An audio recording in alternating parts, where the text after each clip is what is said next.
Welcome, dear children, to P.N.AMERSEY e-learning classes. So, dear children, today we shall continue with our activity number 3 from the chapter Water for All. So, in this activity, you can see the exercise is given in the form of a poem. So, complete the line water, water everywhere, nor any drop to drink. Sometime you may hear someone say that you cannot drink salt water. This is true, but in your reading you learn two ways to learn the water that is everywhere into drinking water. Since our reading is about making water safe for drinking, you may think of a better title for it. Create a new title for our reading. Explain your idea for a title. So, we have to give a better title for the poem. Water, water, hardly anywhere, save some water to drink. I would suggest this title as people are not serious about using water.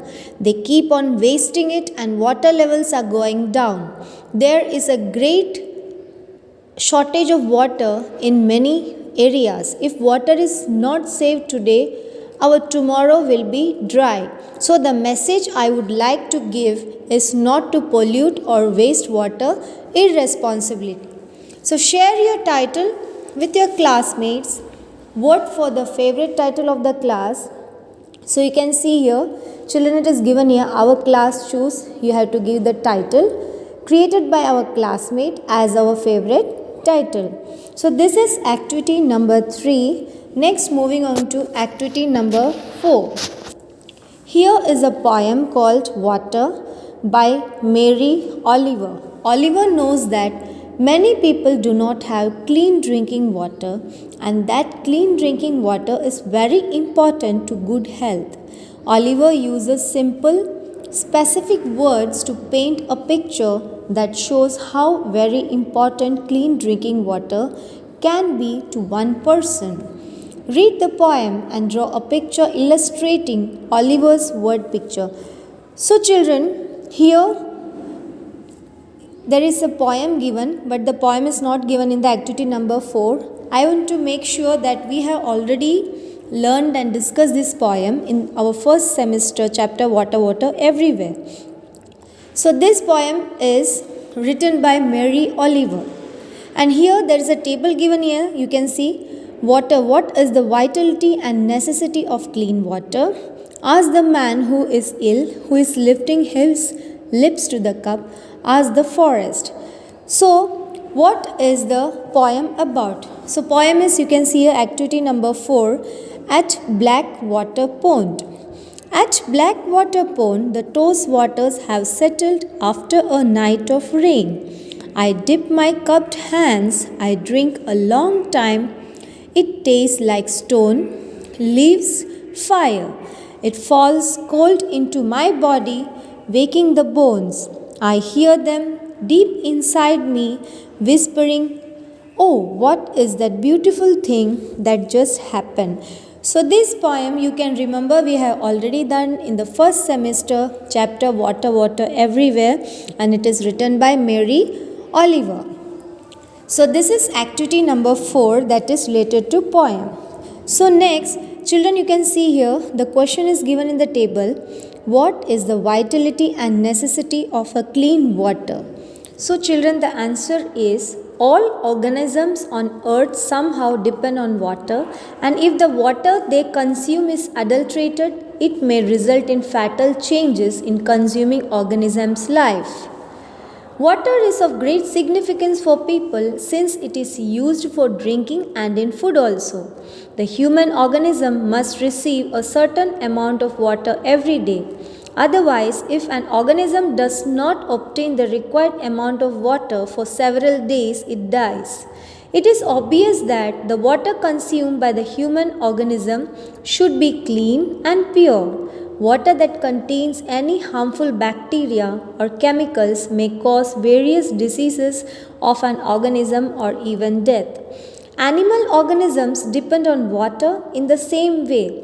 Organisms of some animals are more resistant to soiled water than human organisms. For instance, you can say that if a human drinks from a puddle on a street, it is highly probable that it will be harmful to his health. While if a bird drinks from the same puddle, it won't get any harm to them. However, if the water contains some caustic chemicals of artificial or natural origins, it may significantly harm both humans and animals. So, all living organisms on earth utterly depend on water, and if the water they consume is not clean, it reflects negatively on these organisms. So, water refinery systems partially solve the problem for humans who are beyond such a barrier.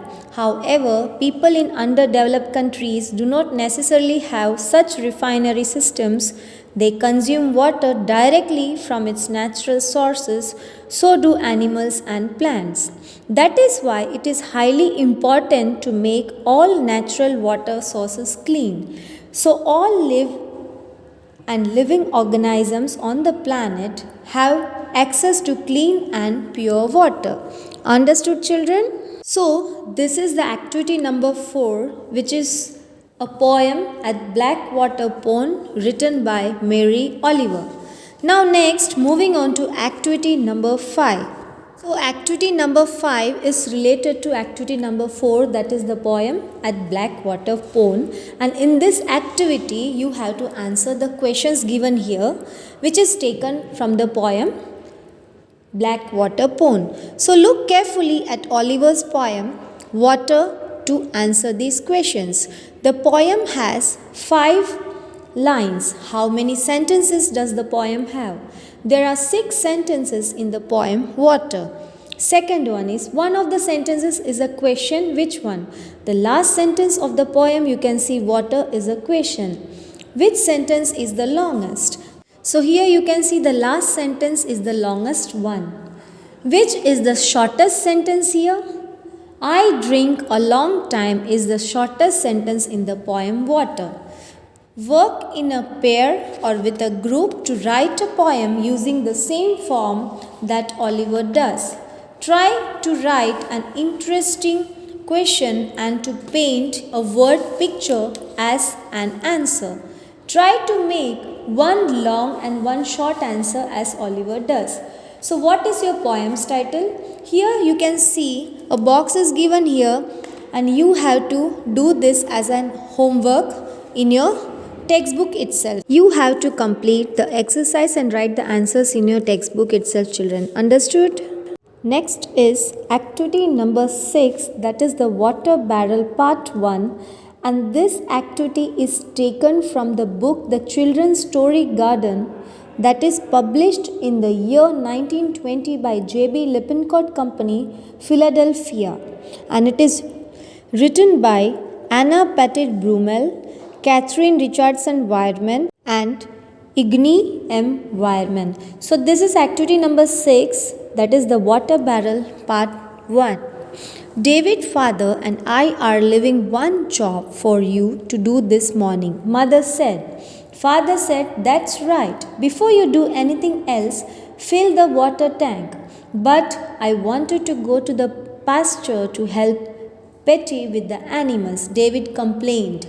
No, said the mother firmly. Bring up the water first or it may not get done. Father added, boy, you will be in hot water if you don't get your work done. And with that, they drove away. David walked back into the house. They were proud of this house. David and his father and mother and Petty had just built this house. Parts of it still were unfinished. Later, they would dig a well, but right now all the water had to be carried from the river, and it was David's job to fill the large water barrel. The family could then draw water from a spigot at the bottom of the barrel. David climbed up a few steps at the side of the barrel. He leaned far over the rim to see how much water was left. The water was so low in the barrel that he couldn't even touch the surface with his fingertips. So he sighed. He was a strong boy and he wasn't a bit tired, but it made him sigh to think of all the other things he'd prefer to do that cools the beautiful morning. So, what is the summary of this unit, the water barrel?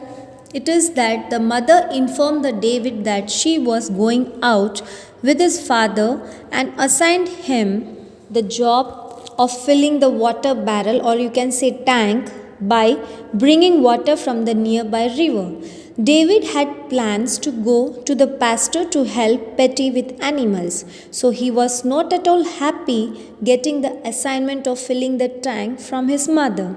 David and his father and mother and Petty had just built the house, but it was still unfinished. They would dig a well later, but till that time they had to bring water from the river. So David tried to see the water level in the barrel leaning over the rim. So he found that the level was very low and thought that it would take a very long time to fill it completely, and that would spoil his plans of doing the things of his preference that cool beautiful morning. So this is the summary of the unit, the water barrel. And children, I want to tell you one thing, what is the meaning of pasture? Pasture means a grazing land, or you can say an area. What is spigot? It is a tap. And what is rim? It is the outer, often curved or circular, you can say, edge of something. So this is the activity number 6, the water barrel. Hope you understood the activities today we have discussed in the chapter number 3, water for all. Hope you like this video, children. Thank you, children. Stay home. Stay safe.